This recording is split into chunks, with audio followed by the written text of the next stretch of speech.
Are you a realtor drowning in paperwork, constantly chasing leads, and feeling like there's never enough time in the day? Well, buckle up, because in the next 90 seconds, I'm going to give you the keys to unlock peak productivity and close more deals.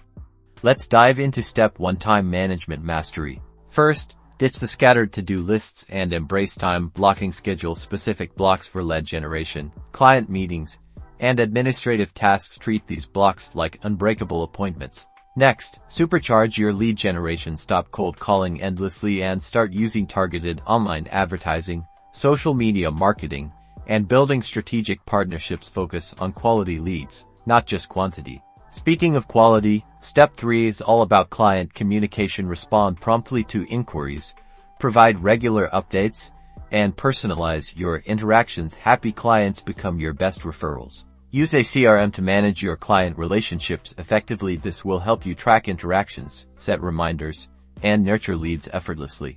Time management isn't just about work, it's also about recharging.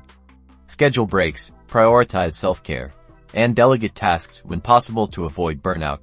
Remember, productivity isn't about doing more, it's about doing the right things. Implement these techniques, stay consistent, and watch your real estate business thrive. Now, don't stop here. Click the links in the description for even more actionable strategies, and be sure to subscribe for regular updates to elevate your real estate game. Happy selling!